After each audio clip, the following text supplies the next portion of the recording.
Hello everyone, welcome to the Movie Pit Podcast. I am your host Christian. Thank you very much for joining me on today's podcast. Ladies and gentlemen, it is the last podcast of the year.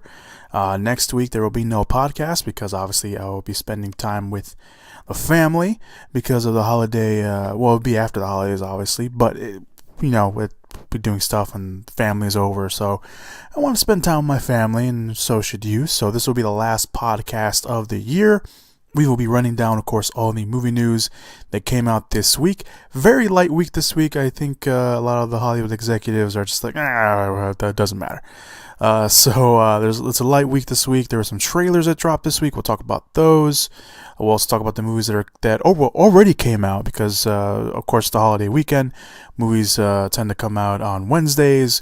That is the case this week. Some movies already came out. We'll talk about the movies that are coming out also this weekend, and we'll talk about the movies that are coming out next week, although most of those movies are limited releases, but we'll talk about them anyway. So I will run down pretty much all the movies that are coming out for the rest of the year. And that will be at the end of the podcast, so you can look forward to that. So let's just get right to the movie news. Starting, of course, as always, the movie news that came out last week after the podcast went up. The first is a rumor. Now, this rumor is making the rounds a little bit, so it's not official just yet, at least from the reports that I have read. So the rumor is that Keira Knightley could be returning for the next Pirates of the Caribbean film, which is of course titled Pirates of the Caribbean: Dead Men Tell No Tales. The reports from multiple outlets, by the way, say that Keira Knightley could return, of course, to the franchise after she sat out the last film. If she does return, this will be basically the return of the core characters from the first three films. Of course, Johnny Depp is coming back to play Captain Jack Sparrow once again.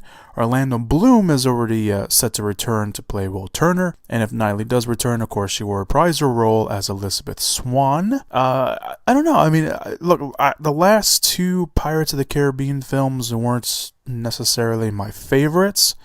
I actually am a fan of the Pirates of the Caribbean films. The first two I thought were the better ones. The third one was kind of a letdown, and the last one wasn't really that great. But this one, Dead Men Tell No Tales, I don't know. There was something about that teaser, pretty much the only teaser that we have. It's just the tone was different. Everything was really cool. Javier Bardem is playing the villain, and the character design and apparently his army of dead pirates seems pretty cool. So here's hoping that Pirates of the Caribbean can go back to being good, and from the looks of it, I mean, if they bring back all three of the original characters, I think that could be a good sign for them. So we'll see what happens with that. Next news item from the news items that came out last week: Warner Brothers, their new film Geostorm, which is a action thriller disaster film, is undergoing some pricey reshoots and has a new director in tow. So the movie Geostorm is led by Gerard Butler, and it's a project that we haven't really talked about on the podcast. For one, because there hasn't really been anything to talk about, even though apparently the film has been done for 2 years now, and that's saying something. But now we're talking about it, and it's not really the best way to talk about it. So another reason why we haven't talked about it on the podcast is because the release date just keeps getting pushed back. So now we probably know why it got pushed back. According to the Hollywood Reporter, the film's test screenings have been going pretty bad. So they decided to bring in Jerry Bruckheimer, who of course is a famed producer, and we pretty much all kind of know his name by now, as a consultant at first. And then they kind of brought him in as a producer. And he has put in the order for reshoots on the film. The reshoots are now being directed, not by the original director, who was Dean Devlin, who wrote and produced the Independence Day film and Stargate movie. This was supposed to be, I believe, his directorial debut. I should have wrote that down, but I didn't. I believe this was supposed to be his directorial debut. But now the reshoots are being done by Danny Cannon, who, if you don't know his name, is he's a producer and director on the TV show Gotham and a lot of other TV shows. But he was also the director of Sylvester Stallone's Judge Dredd movie. So, I mean, if you're bringing him in to direct reshoots, that movie has to be bad. But, we'll wait. I'll hold my judgment back on this. So apparently the reshoots are costing somewhere around the $15 million range, which $15 million could potentially, be the budget of a smaller scale movie or an independent movie. But if you're essentially directing, again with the budget, a smaller scale / bigger scale indie movie, that's probably a bad sign. Anyway, the film revolves around a character named Jack, who will be played by Gerard Butler, who goes into space, and this movie sounds ridiculous, by the way, into space in order to prevent a climate-controlled satellite from creating a, quote, man-made storm of epic proportions. All of this is happening while there is also an assassination attempt on the President of the United States. It sounds ridiculous. It sounds utterly ridiculous, but who knows? Maybe it could be good. Maybe. We don't know. It probably won't be good. Back to the reshoots, they're described as being, quote, significant, unquote, with a brand new scientist character having been created, and Jack's wife in the film will have to be recast. Originally, she was played by Catherine Winnick from the History Channel show Vikings. I guess they're recasting her character and they don't need her anymore. It's just really hard to bring her back. Catherine Winnick has been attached to some other projects lately, so that might be the reason. And this is the best news, obviously. You get reshoots has become the dirty word in Hollywood. And one movie who has just suffered tremendous reshoots is Rogue One, and that turned out fantastic. We'll talk about Rogue One in a second. But that movie, it's a different movie from the early trailers, but it's still pretty damn good. And that movie went through reshoots. Mad Max Fury Road went through reshoots. World War Z, depending on who you are and who you talk to, the reshoots didn't necessarily hurt the film too much, but they're there. And then reshoots has become, again, the dirty word in Hollywood for some reason. Sometimes reshoots are actually built into the budget. And, after filming his principal photography, which, to use the Hollywood term, is done, they bring the cast back for reshoots or additional filming. But, everyone kind of just sees it as, oh, this is pretty bad. Now if this is the case, right here, $15 million of reshoots after bad test screenings, apparently very terrible test screenings, and having to create new characters and having to recast having to recast an actress or actor, whatever the case, and bring in someone else, that is crossing the line, and that is pretty big. And I don't know how Geostorm will recover, if it even does, but we'll see what happens. Again, there's no release date just yet. There is a release date, but they might push that back anyway. It's supposed to come out. It was supposed to come out this year, and then they pushed it back. But Geostorm does currently have a release date. Again, I mentioned that it doesn't have a release date because you never know. But it currently has a release date of October 20th of next year. We'll see what happens with that. We'll see what happens. Doesn't look good. Alright, let's move on to the next news item, which is the last news item.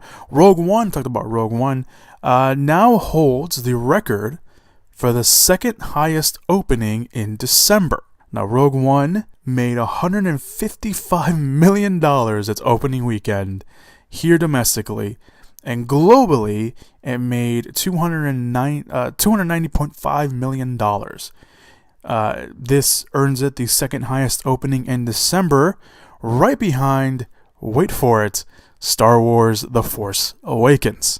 So, pretty successful. And I was originally going to do a separate podcast for the Rogue One review. I just didn't have enough time. Of course, the holidays, Christmas shopping, and all this. Family. The family's not that much of an issue, but the Christmas shopping and just dealing with all the holiday madness has got in the way, and I couldn't find time to record a Rogue One Star Wars story review. So all I will say is that it's damn good. It's awesome. It is a treat. And if you haven't watched it yet, I highly recommend you do. It is a great film for seasoned Star Wars fans and non-seasoned Star Wars fans, old, young, whatever. Although it is, it's not like the most kid-friendliest movie. I mean, it is a war film, and this was really like a war film. You really do see the dirty side of the war between the rebellion and the Empire. So I really liked it. I really did. I saw it twice already. I saw it both times in IMAX. So if you can get a chance to see it in IMAX, I think you really should. And it's a great film. If you haven't watched it, I highly recommend you do. I'm pretty sure it's going to make a lot more money. I think it just crossed 200 million recently, actually, at the box office. So if it already did that, I can only imagine how much it's going to do more over the weekend. So, Rogue One, now the second highest opening in December, right after Star Wars The Force Awakens. Which, by the way, these are the only two movies that have ever made that much money in December. December is not known for these big box office openings. So, there's that. On the other side of the spectrum, last week, Collateral Beauty was the other wide release that came out. That only made $7 million, which was the worst career opening for Will Smith at the box office. Yes, even after Earth. That's saying something. Just saying. All right, let's move on to this week's news items. Again, it was quite a slow week this week. No, I think it's just because the holidays are not releasing too many news items. So there is that. Let's take that into account. Obviously, if anything big drops after the podcast goes up, you can go to the Facebook page, facebook.com/moviepit, facebook.com/moviepit, link down below in the comments/show notes area. You can also, in the show, while you're down there, you can also click on the timestamp so you want to go listen to a specific news item. But let's get to this week's news items. The first one is a somewhat confirmation of a rumor that came out, I believe, 2 weeks ago. Again, everything's starting to blur together. James Franco somewhat confirmed that he's actually in Alien Covenant, the next Alien movie. A rumor came out saying that James Franco would appear in the next Alien film. And the rumor said that he would be playing a supporting role and the captain of the new ship, and would also be the husband of Catherine Waterstone's character. Franco, this is what he said when it was brought up during an interview for his new film Why Him, which we'll talk about later on the podcast, saying this: "The news is out, I guess." And that's kind of how he said it. So everyone's kind of like, is he really in it? We don't know. So that's what's going on. We'll find out, obviously. They're saying that the trailer for this film could potentially come out this weekend. If that is the case, of course, you can go check it out on the Facebook page or anywhere on social media. I'm sure some of us have friends who love the Alien films, so they'll probably be posting up on their Facebook or Twitter or whatever. But yeah, supposedly the trailer will come out sometime this week, or this weekend, I should say. So keep an eye out on that if that is the case. If it isn't, doesn't matter, because the movie comes out on May 19th, so we'll have to wait just a little bit. The Naruto creator is involved in the live-action Naruto movie. It's been over a year since we've heard anything really about this film, the live-action Naruto film. For those of you guys who aren't familiar with Naruto, it is based off, of course, a manga and a TV show that they made, an anime TV show. It's a big thing, of course. You've probably seen people dressed up like the character and at Comic-Con or online or whatever. And I'm not a huge fan of Naruto, but I know there's some people out there that are. And of course, when it was announced that they would be making a Naruto movie, everyone was like, "No, I don't want that to happen. They're just gonna mess it up like Dragon Ball Z." Which, oh my God, Dragon Ball Z. Anyway, I'm still mad about that. But the news that came out this week was that the illustrator, the writer, and creator, Masaishi, I'm gonna pronounce his name wrong, so just bear with me. Masaishi Kishimoto, again, I'm pretty sure I'm pronouncing that wrong, will be involved in the film. Yeah, there's no real word yet on how involved he will be, but someone announced that I guess they were talking to him in an interview where he was talking at a convention or something, and they released the news that he will be involved in the live-action movie, which I assume will make fans happy, and this is a major step forward, because I don't think the original creator of Dragon Ball Z was involved in the remake, at all. Or not the remake, but the live action movie, and we all know how that turned out. But if you didn't watch it, don't watch. Although you should watch it just to see how maybe bad it is. But yeah, I think fans can rest a little bit easy knowing that he is involved. I mean, this is obviously a major brand, pretty much. Let's just call it a brand. This is a major character and a major potential franchise that you can easily attract fans to if you do it right, and win some fans over. So I think this is a good idea on the studio's part if they do this, or that they're doing this, I should say.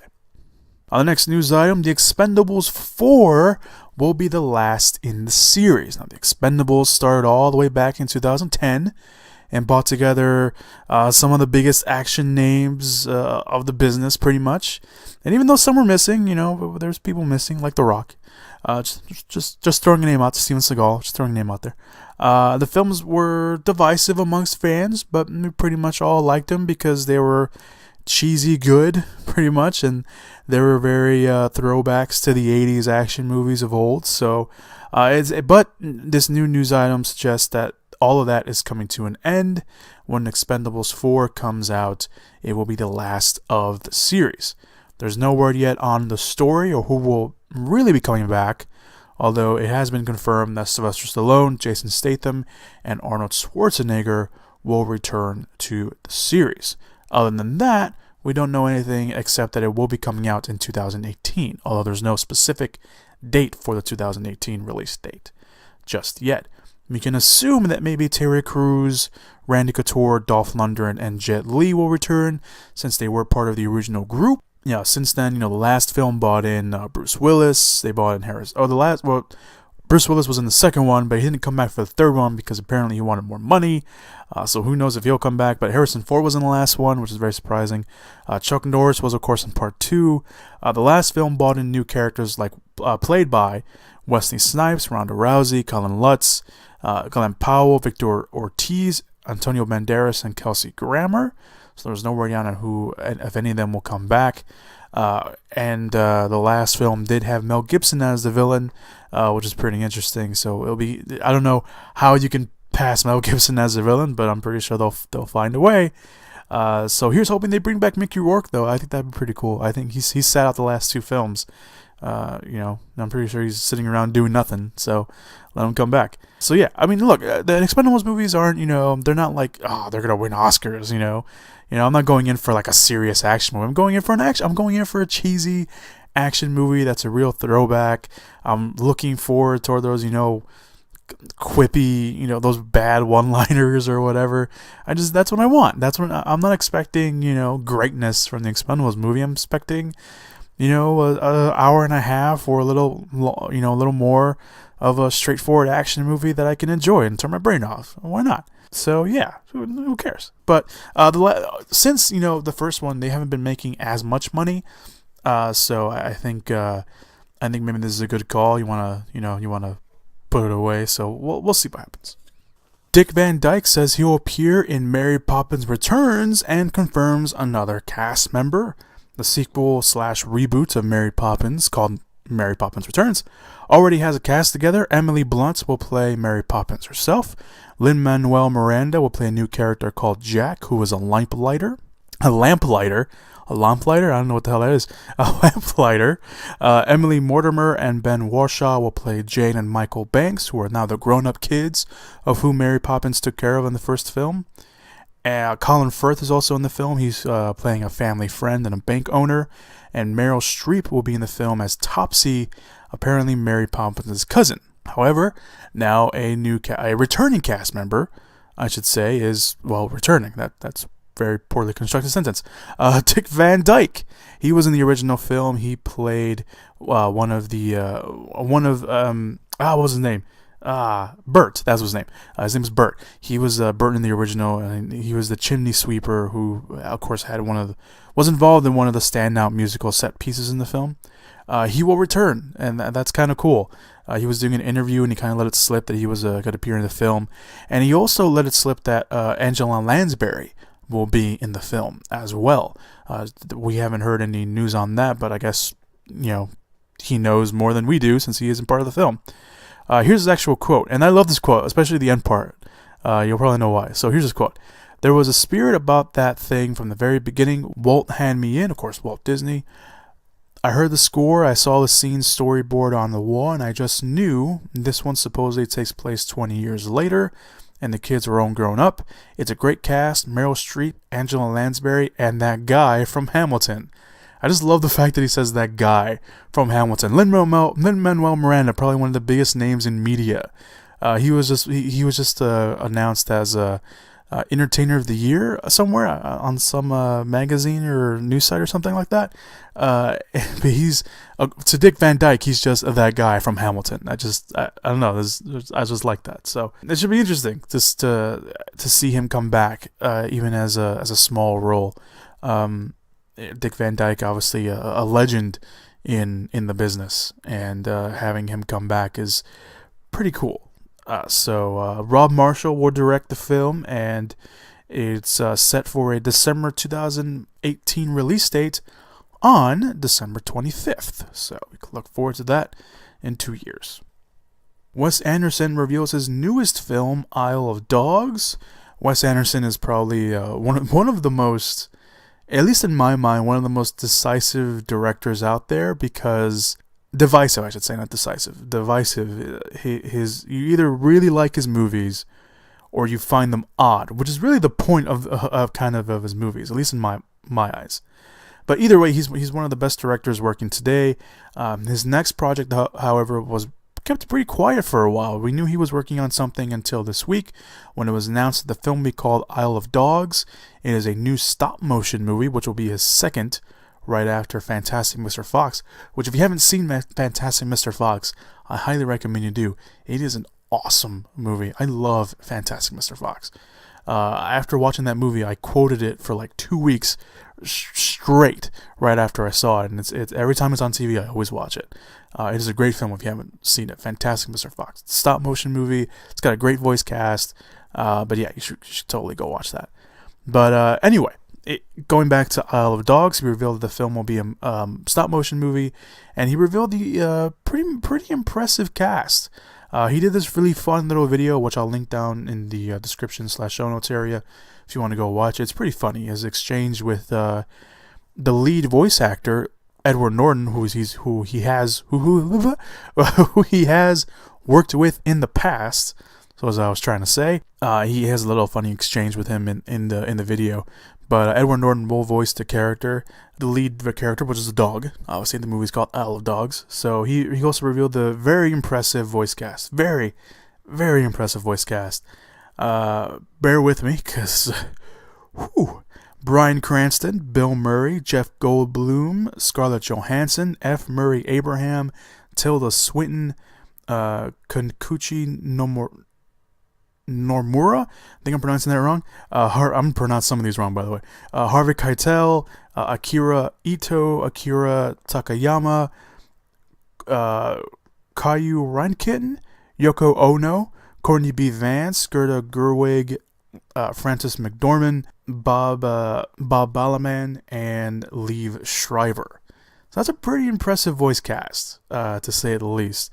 The film is currently filming not filming because it's stop motion, so he's working on the film over in England at the moment, and we probably won't hear anything for a while since it is stop motion after all. And yeah, so there's no release date just yet for the film either. This is pretty cool. I mean, I wasn't the biggest fan of Wes Anderson when I first started really learning about directors and everything like that. But I've gone back and watched some of his movies, and they're just fantastic. Fantastic Mr. Fox is being one of those movies. Moonrise Kingdom, if you haven't seen that, that's really good. The Grand Budapest Hotel, which I think is one of his highest grossing movies that he's done. I think that's the movie that's made the most money. Grand Budapest Hotel, fantastic. Moonrise Kingdom, great. Fantastic Mr. Fox is awesome. I think those are my favorite movies of his. He's done more, but I think those 3 are my favorite of his. So if you haven't seen any Wes Anderson movies, I highly recommend those and some of his other stuff. He's a great director. He really is. And again, some of his movies are odd, but I think that's kind of the point a little bit. So As for this, Isle of Dogs, I think it's good. We got a pretty impressive voice cast. He knows how to do stop motion, so I'm looking forward to it. All right, this next news item. I haven't read any of the comments online or anything like that, but I know how I feel about it. And since it is my podcast, I will talk about how I feel about it. Martin Scorsese's The Irishman could use the de-aging effect on Robert De Niro and Al Pacino. Now, Martin Scorsese's next film, which is Silence, which we'll talk about a little bit later, but his next film, The Irishman, which is an adaptation of Charles Brandt's novel I Heard You Paint Houses, is now expected to use the much talked about and not that great, so you can probably assume what I'm going to say in just a little bit, de-aging effect on the film's leads, Robert De Niro and Al Pacino. The film follows Frank Sheeran, I think that's how you pronounce his name, the man who, from his deathbed, claimed he killed and murdered the most well-known name out there, Jimmy Hoffa. Which, if you're not familiar with Jimmy Hoffa, we should Google it just to see what's going on there. This would mean that Robert De Niro and Al Pacino could play themselves as they look now, all older, and as they look like 50 years ago, aka how they looked like in The Godfather, and much more before that. The film has been in the works for a while now, but the de-aging effect is something that I'm not really a huge fan of, and not many people are a huge fan of it. Mostly because it doesn't really work. The de-aging effect, for the most part, has gotten just very, very little smidge together. But the idea of using the de-aging effect, only a very few films. I can count the films on my hand and now still have extra fingers left. It doesn't really work. I mean, only a few films have gotten it to work, and for the most part, those films make it work because I don't know. It's just something. A Curious Case of Benjamin Button is the one that comes to mind because they were able to use it in such a way that actually made some sense.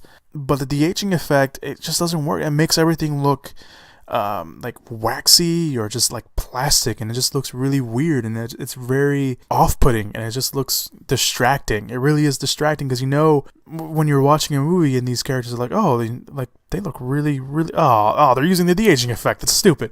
It just, I don't know, it just doesn't really work. It's very distracting, and you can't unsee it afterwards. It just doesn't really work for me personally, and I don't know if using that is the best idea, but it is Martin Scorsese, so I mean, maybe if he found a way to make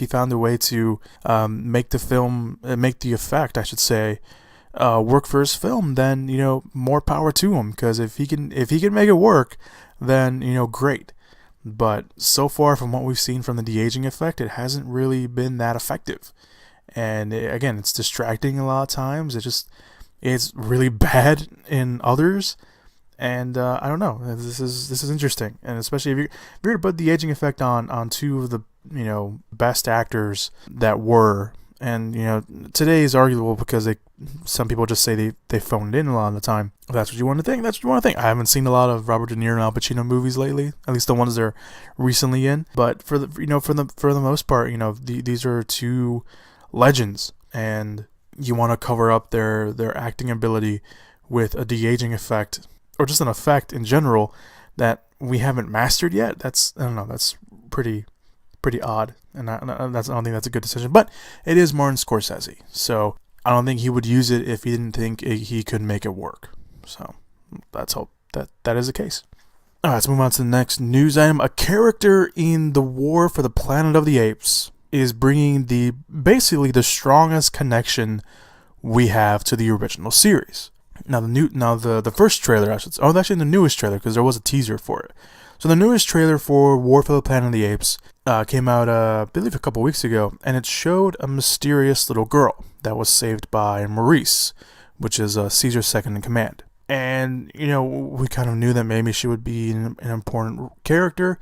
And instead of just being this random new little girl character in the movie, Entertainment Weekly just dropped a really big news item that the little girl, which is played by Amaya Miller, has a name of Nova.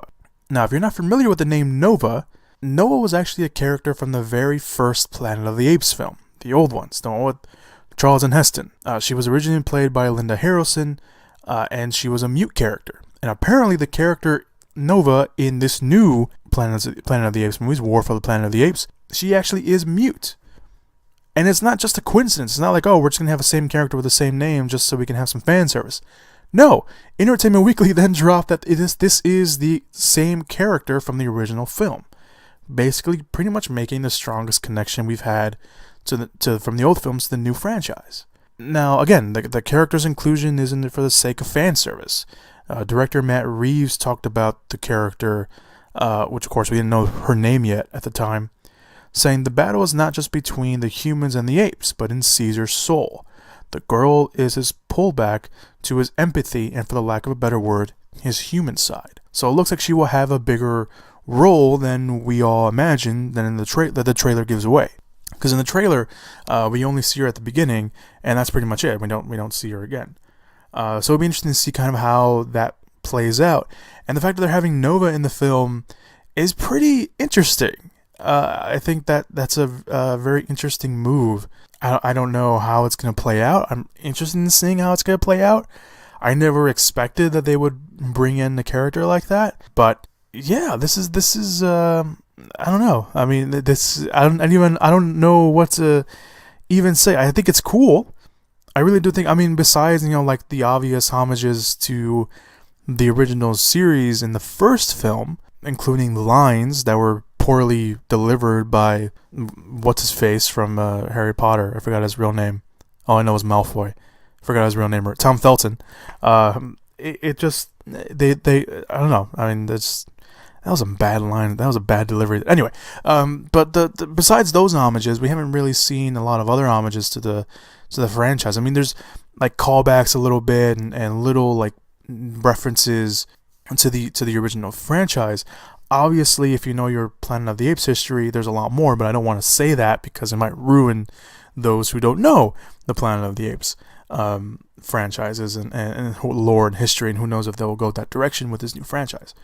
But I do like the Planet of the Apes movies. I think they're really, really good. I thought the first one was great. The second one, it wasn't as great as a movie overall than the first film, but I think there was a lot of strong elements that it had. And this one, based off the trailer, I really liked it. I really liked the trailer. I thought it really is, building on the fact that this is, kind of the final stand, and who knows? And there were some really interesting shots in that trailer. I mean, the Woody Harrelson will play the villain in the film, known only as the Colonel, and at least so far he's only known as the Colonel. And he kind of there's a shot where he points a gun at Caesar's head, and Caesar, he's not scared. He kind of stands up a little bit. He's like, "Yeah, go ahead, do it." So I don't know. I'm really looking forward to War of the Planet of the Apes. I thought the teaser was really effective, or the trailer, I should say, is really effective, and I can't wait to see what other stuff they bring out. This news item that she's Nova, who knows if maybe we'll have the same fate as the Nova from the first original franchise. So we'll see what happens with that. War for the Planet of the Apes opens next year on July 14th. So we can look forward to that. All right, so let's move on to the final news item of the podcast, and essentially the final news item that we're going to talk about here on the podcast for the year. Denis Villeneuve, or Denis Villeneuve, I should say. I've been saying his name Dennis. It's not Dennis. I believe it's pronounced Denis, because he's not American, so I think it's pronounced Denis Villeneuve. He will direct, or at least he's in talks to direct, a reboot of Dune. Reports came out that he's in talks to direct the reboot of Frank Herbert's classic sci-fi novel Dune for Legendary Pictures.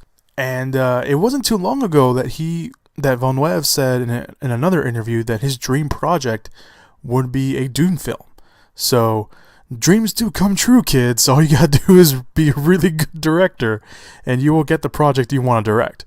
For those unfamiliar with Dune, by the way, the synopsis, it's basically, I don't want to read the synopsis too much because I'm going to mispronounce names and planets, but it's set in the future, and it follows a story of a character named Paul, whose family accepts control of this desert planet. It's not named Dune, by the way, but the planet is like a place that is a producer for like this really valuable resource, and control for the planet kind of just goes everywhere when there's like noble families and they all want control of the planet. So it's a really like the story kind of goes everywhere. For there's betrayal, there's political elements to the thing, there's religious elements to the thing, and it's a really like heavy. It's very heavy, dense, I should say, story, and it's been told a couple times. It's of course there was that movie directed by David Lynch in 1984. He directed that film that wasn't really that successful, and then there was a Sci-Fi Channel miniseries back in 2000, and then famously Alejandro Jodorowsky, I think that's how you pronounce his last name, he attempted to adapt a film in the 70s, so years after, of course, David Lynch's version. But that project fell apart for various reasons, and there's a documentary on pretty much chronicling his attempt to make Dune. And it's a really great documentary. He really talks about it, and the director of that documentary I think it's his son that did the documentary. I could be wrong about that, but I think it's his son. He went around to talk to he talked to, again, if it's his son, he talked to his father. He talked to everyone else that was involved. From like the production designer to producers to people that were close to the project and then dropped out of the project for whatever reason, former heads of studios at the time. He talked to everyone that he can. It's called Jodorowsky's Dune. I'll put the title of the movie down below in the description / show notes area if you want to watch it, and I'll put a link to the trailer for the documentary down there too if you want to just give it a whirl before you watch the full documentary. It's a really good documentary, by the way, if you haven't watched it. But yeah, Dune has been kicking around Hollywood for years, and they've been trying to remake Dune for a while too, for a long time, and it's for good reason. I mean, Dune started all the way back in 1965. It was a very long-running series that took 2 awards home. It took the Hugo Award home, and it took the inaugural Nebula Award for Best Novel when it first came out, and it's sold over 12 million copies since then. And it's a very famous sci-fi story. People still talk about it. People still mention the David Lynch film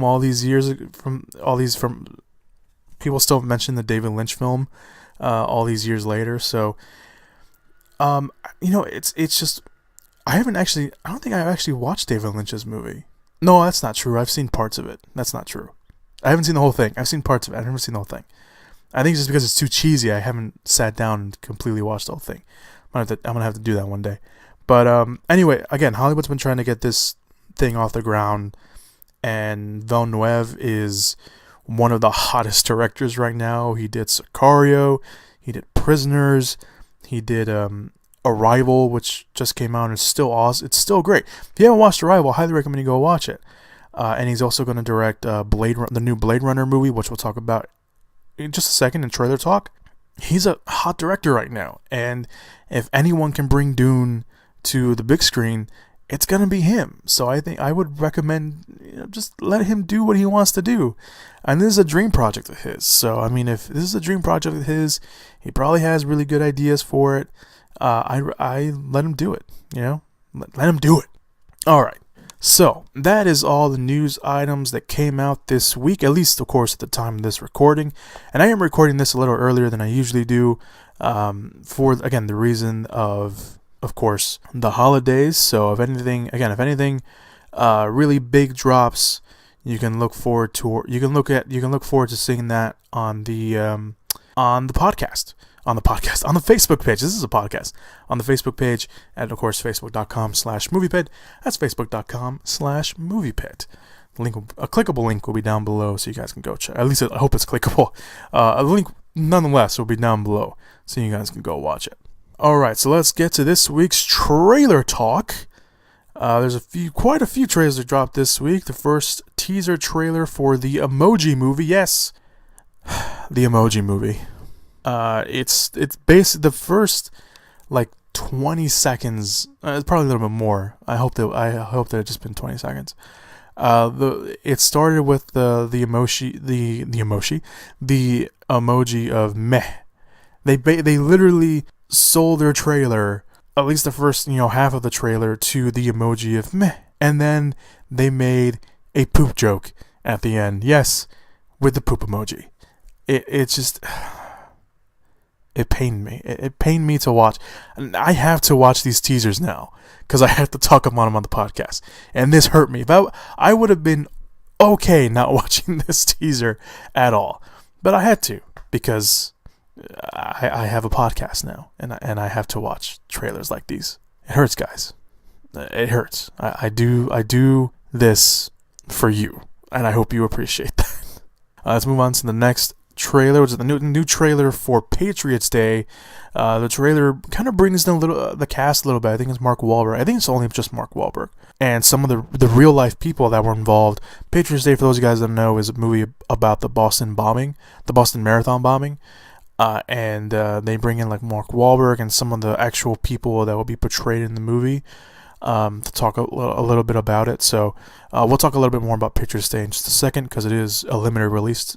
The first teaser trailer for The Lost City of Z came out. This is a movie that's been in the works for a while. Charlie Hunnam is in the lead in the movie. Tom Holland's in the movie, the new Spider-Man.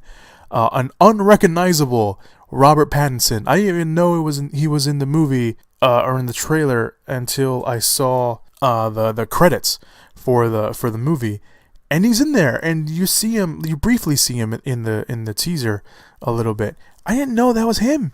He is literally unrecognizable in the teaser. So he's in the film. The movie is based on a true story. It's actually based off a novel as well. It is. It looks very. There's a specific tone that this movie goes for, and it hits it very well. So we can only hope for that movie to be good. It comes out next year, so obviously we'll talk about it a little bit more before it comes out next year. The first trailer for War on Everyone with Michael Pena and Alexander Skarsgård. Basically, this movie it's getting a limited release next year. It's also one of those direct-to-TV movies, but it's getting a limited theater run, and it looks pretty good. It has got the buddy, cop kind of feel. Alexander Skarsgård and Michael Pena are kind of like these corrupt cops, and it leads to some very funny shenanigans. The trailer's pretty funny. Their chemistry looks really great, so it looks pretty funny. Hopefully I get a chance to watch it when it comes out. So yeah, a new trailer for The Cure for Wellness was released. It's the new movie by Gore Verbinski. This looks really creepy. It looks like a very psychological, really creepy and eerie movie. Dan DeHaan's in this film. He's basically playing the lead. He's this young executive who has to go get the company's CEO from this mysterious wellness center, and things take a little turn for the worst. It's really the first trailer for it was really eerie, and it really set a tone. And this one just continues that and just adds on to it. So I'm really looking forward to this. This immediately has jumped to one of my most anticipated movies of 2017 for sure. Talked about Blade Runner earlier. The first trailer for Blade Runner 2049 came out, or as they put it, it's an announcement trailer. That came out. The cinematography on this trailer is fantastic. Nothing short of fantastic, of course, since it is being done by Roger Deakins, who is one of the best cinematographers working today. So that came out. Ryan Gosling's in the film. He plays the new lead. He's playing basically the new Blade Runner. and he looks. I guess the film will follow him because he discovers something that could change, of course, the fate of humanity as they know it, and he has to go find a former Blade Runner in, of course, Harrison Ford. Harrison Ford's Rick Deckard, and they have to work together. Looks like so. It should be interesting to see how that turns out. The trailer, it's getting some. I haven't seen Blade Runner in like years. I haven't seen Blade Runner in years. Blade Runner was one of the first movies that I really that I watched when I really started getting into filmmaking. So I haven't seen that movie in years. So I have to go back and watch it again to really get a grander scope of the trailer and of the history and what I can expect. But just based off the trailer, there's nothing really exciting about the trailer. It's just a lot of there's a lot of great cinematography shots. You hear some lines from Ryan Gosling and Harrison Ford. You get to see them. They do come face to face in the trailer, so you get to see that. But other than that, there's nothing really going on, and it's just there's nothing really to show. There's no real plot synopsis other than a line that Ryan Gosling says. So I do what you do, or I used to do what you do. And I think like Harrison Ford says, well, it used to be a lot easier back then, or something to that extent. There's nothing really in the trailer, but I mean, again, I'm not really that connected to Blade Runner as some other people, but from what I can base off the trailer, it doesn't look that bad. All right, so the final trailer that came out is the second trailer for John Wick Chapter 2, and it looks good. It looks really good. The dog lives, by the way, if you're wondering if they're going to kill their doggy. And no, they don't kill his dog. It looks like they do take his house, though, which he's not really happy about. But yeah, the trailer looks really cool. We get a better sense of what the movie's actually going to be about. So we had already known that John Wick, of course, played by Keanu Reeves once again, wanted to come back into the world of assassins, essentially, and have to deal with someone who wants to take control over the Assassin's Guild. However, it looks like maybe he actually knows who this person is based off the trailer, and that person puts a bounty on his head. And now everyone's trying to kill him. And of course, John Wick has to do what John Wick has to do, which is shoot a lot of people in the face multiple times, if we're going based off the first movie. So this looks great. It looks awesome. I want to go watch it. I don't care. John Wick is you want to talk about throwbacks to the action movies like the Expendables? John Wick is also goes in that category. But it knows what it is, so it's not trying to be too serious. So I'm really looking forward to John Wick. John Wick Chapter 2 was always on my list of movies I was looking forward toward in 2017. So, putting that out there. So those are the trailers this week. Of course, you can go watch the trailers down. I'll put a link to every trailer down below in the description area / show notes area if you want to go watch that. Click on those and let me know what your thoughts. What trailer did you think was the best trailer this week? So there's that. All right. Let us move on, since that's being said, to the movies that have already been released this week and the movies that are going to be released for the rest of 2016, which is really just 2 weeks. I'm making it sound like it's this grand. I'm making it sound like, I'm not doing a podcast for like 7 years, guys. No, I'm going to be gone for 2 weeks. So let's talk about these movies. Of course, again, some of these movies have already come out.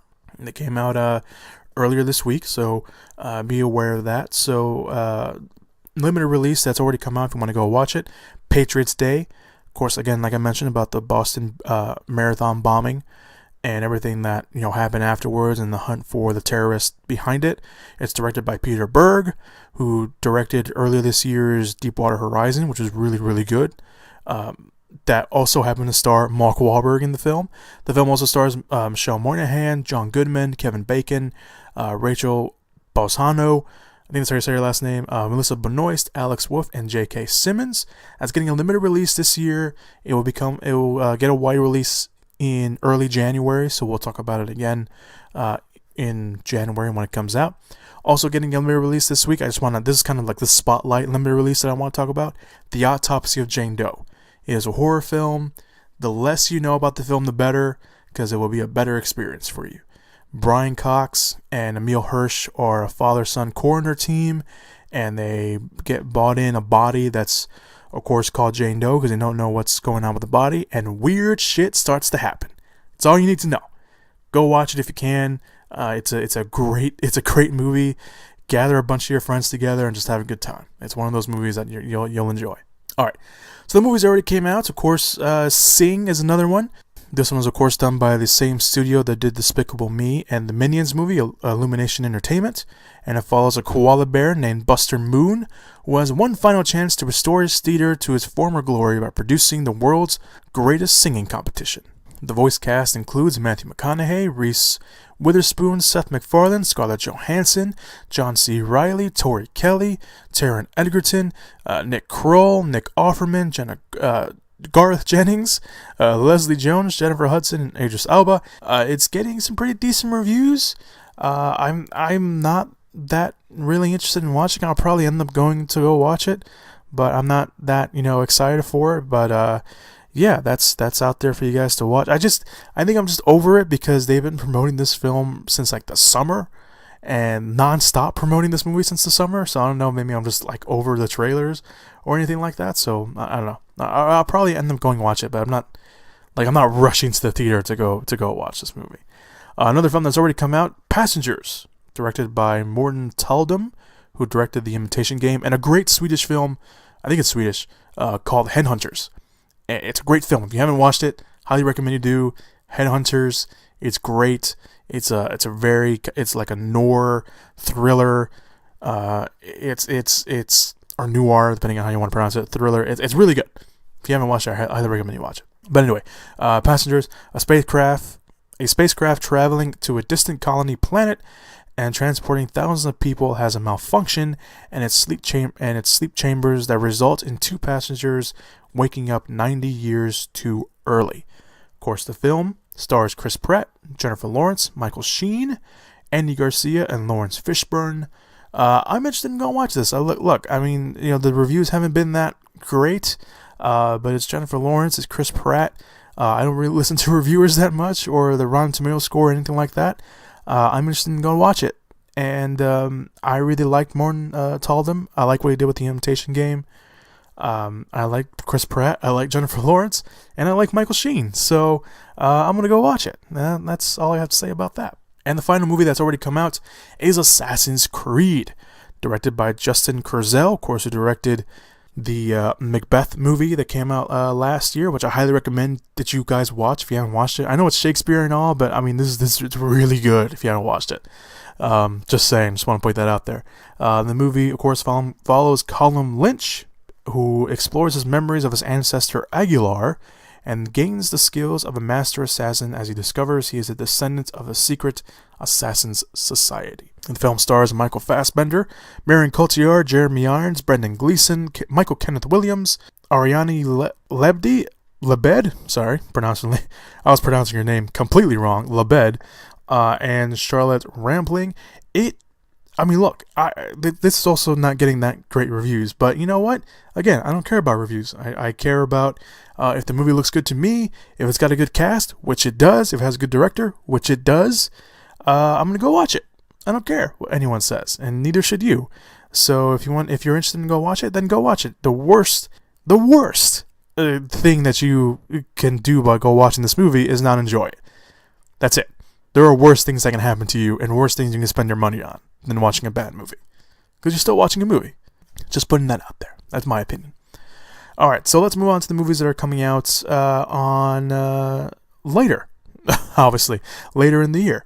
So the 23rd, which is when this podcast is going up, we have limited releases of A Monster Calls, based off the novel by Patrick Ness, who he also wrote the script and directed by J.A. Bonia. A boy seeks the help of a tree monster to cope with his single mother's terminal illness. The film stars Lewis McDonegal as the little kid, Felicity Jones, who of course is in Rogue One, Toby Kebbell, Sigourney Weaver, and Liam Neeson as the voice of the monster. This movie looks fantastic. It looks absolutely great. The reviews have been nothing but amazing.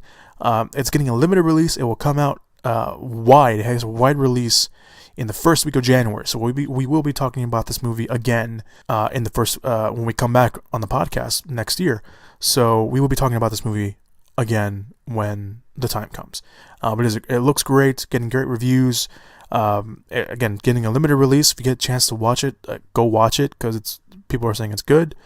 The next limited release is Silence, which is the new Martin Scorsese film, which is actually based off a novel by no, you know what? I'm not even going to say who it is because I'm going to butcher this person's name. But it's based off a novel, apparently of the same name, in the 19th century, and follows two Judas priests face violence and persecution when they travel to Japan to locate their mentor and propagate Catholicism. The film stars Andrew Garfield, Adam Driver, Ciarán Hinds, and Liam Neeson. The film has been getting good reviews as well, so if you get a chance to go watch that, I highly recommend you go do it because, again, they're saying it's really good. So go watch Silence. So those are your limited releases for today, Friday, 23rd.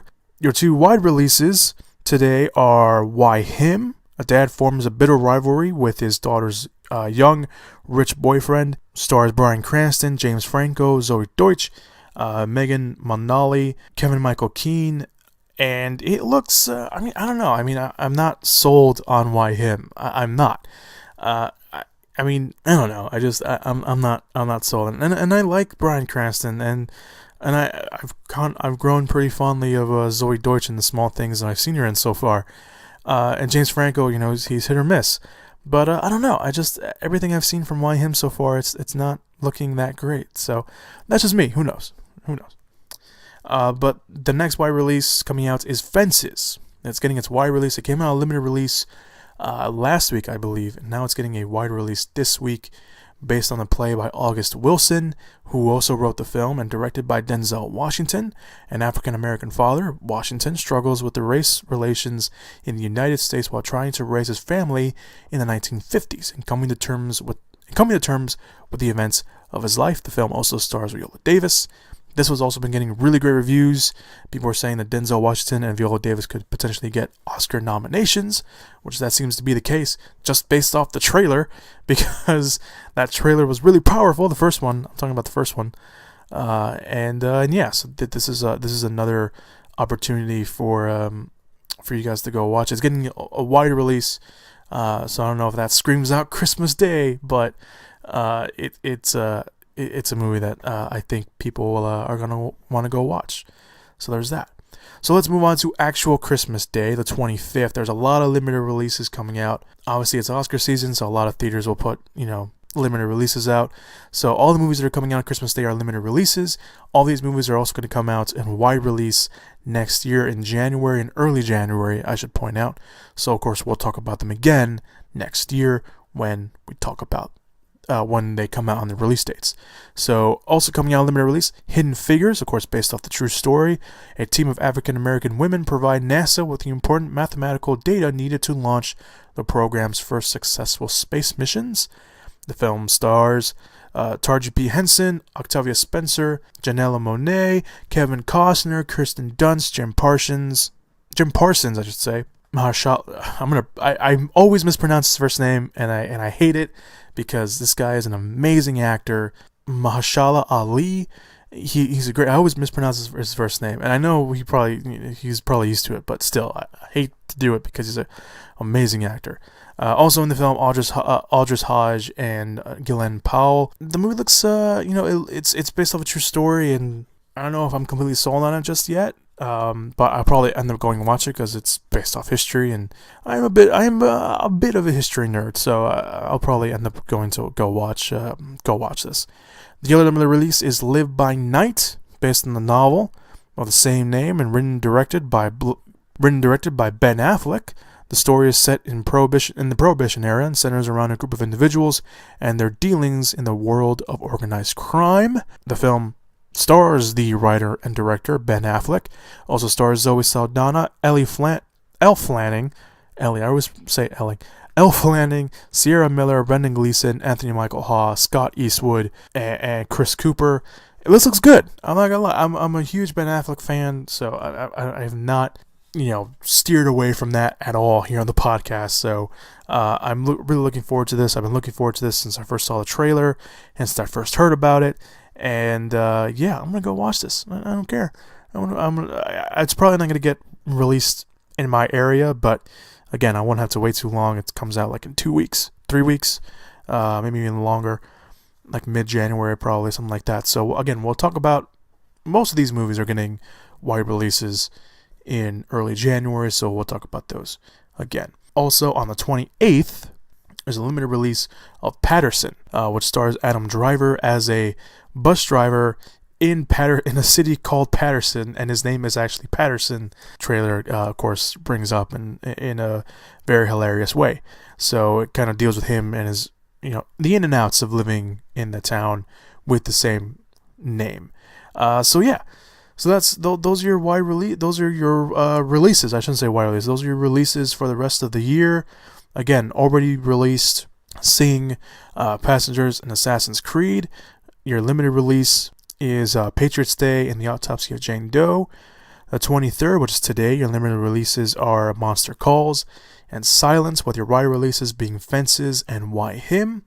On the 25th, you have limited releases of the 20th Century Hidden Figures. I forgot one. 20th Century Women. This is a limited release coming out on the 25th. It's the story of 3 women who explore love, freedom in Southern California during the late 70s. This film stars Annette Bening, Elle Fanning, Gerda Gerwig, Billy Crudup, and Lucas J. Zuman. I completely skipped over that. I don't know how I did that. But that's coming out. So 20th Century Women, Hidden Figures, Live by Night are your limited releases for Christmas Day, the 25th. And the 28th, you have a limited release of Patterson. So that being said, of course, there's no box office predictions because I won't be doing a podcast next week. And but I'm pretty sure Rogue One is going to dominate the box office again this week. These coming weeks, I should say. So if I want to make a prediction, Rogue One is going to kill it at the box office. Let's put it that way. All right. So thank you guys so much for listening to the podcast this week. Again, it is the last podcast of the year. I want to thank you guys, and I want to thank anyone who's been listening to the podcast since we first started, or have been listening to the podcast since, whenever it was. If you're listening and you've listened all the way through, thank you so much. You're awesome. I don't do the podcast for the listeners. I do the podcast because I like doing it. This is something I really like doing, and I like talking about movies. And I'll admit it gets a little stale when it's just me. My plan for the new year is to potentially have guests more frequently than I do on the regular, which is not very often. But I do plan on bringing some people in, hopefully, of course, if their schedules allow it, on the podcast, because I know it gets a little bland just it being me all the time. And I'll admit, I'll get tired of my own voice sometimes. But I want to bring people in. So that's one of the major things I want to do for the podcast in the new year, is do that. I will be changing just a bit of the structure of the podcast next year, but obviously you'll find that out when it happens. And I'm doing a lot of new things on the podcast. I want to try some stuff out and see how they work out. So the first few podcasts of the new year will be some experiments going on. So just letting you guys know. You'll probably forget, but just in case you remember, have a really good memory, and you listen next year, you'll hear those new experiments going on with that. So thank you guys so much for listening to the podcast this week, and thank you guys so much for listening. However long you have been listening, if anyone's been listening, I don't know. I don't know people who listen to the podcast. They have some friends, but they could be lying to me. Who knows? Thank you guys so much, and you guys are awesome. If you want to stay up to date on all the movie news, constantly update the Facebook page with movie news. So that's facebook.com/moviepit. The link will be down below if you want to go click on it. Give me a like over there. I really appreciate it. You'll stay up to date on all the movie news, all the trailers. And if you listen to the podcast more frequently, you'll realize that that's pretty much what we're going to talk about here on the podcast. Of course, with more detail, because I get more into it on the news item here on the podcast. You can also go to my WordPress account where I do all my written reviews. I have one up right now of Rogue One. I also have a mini review section that I do. I have mini reviews of Office Christmas Party, Nocturnal Animals, and La La Land. La La Land, by the way, if you haven't watched La La Land and it's in your area and it's in your theater and you're like, I don't want to watch that, do yourself a favor and go watch it. It is extremely awesome. La La Land is just one of those movies that completely blew me away. And I want to go watch it again. And I don't say that too often about a lot of the movies I watch. So that should be a ringing endorsement if you trust me at all with your movie opinions. So yeah. So I got that going on. I also have of course, a monthly preview, and I'm going to be doing a lot more. I'm going to be doing some more opinion pieces on my WordPress account. So I'll be updating that page a lot more in the new year. That's movieswithchris.wordpress.com, by the way, movieswithchris.wordpress.com. Link, again, will be in the description / show notes area. Also down there will be other stuff that I've mentioned that hopefully I'll remember. The trailer for documentary about Dune, I should say, not Doom. That's a complete different thing. And the video of Wes Anderson's announcement of his new movie, and of course the links to all the trailers that came out this week. So yeah, thank you guys so much for listening to the podcast this week and this year. If you've been listening, if you're one of those loyal podcast listeners, thank you for everything. Again, I'm gonna do some new things in the new year, make this podcast a little bit better. Hopefully, bring in some more people and do some more fun stuff. Maybe 2 podcasts a week. Maybe. I haven't thought about that. I don't know why I'm doing this voice. I really don't. So yeah. So that's pretty much it, guys. Thank you guys so much for listening to the podcast this week. You guys have been great. You guys have been awesome. And I hope that you have a very safe, a very happy, a very loving, a very wherever you are, just have a very safe, happy, loving holiday season. Whatever it is you celebrate, whether it's Christmas, whether it's Hanukkah, whether it's Kwanzaa, whatever it is you celebrate. Hopefully you just have a very safe one and you're surrounded by the people you love, whether it be human or animal, whatever it is, just as long as you're safe and you're happy and you can look forward toward the new year. And speaking of the new year, I hope you guys have a happy new year as well. And thank you guys so much for listening to the podcast this week and for the whole year. Next year will be my whole year of podcasting. That is just mind-blowing. I can't even fathom how that's going to work out. But yeah. So the first podcast of the new year next year will be a special podcast. It will be a podcast of all the movies that are going to go on my list. It will be the worst movies of the year, my disappointments of the year, my least liked movies of the year, my favorite / best movies of the year. So that's going to be my first podcast of the new year. So look forward to that. And yeah. So, all right. Now I'm done. Now I'm really done. Thank you guys so much. Again, have a happy, safe holiday and new year. And as always, go watch some movies.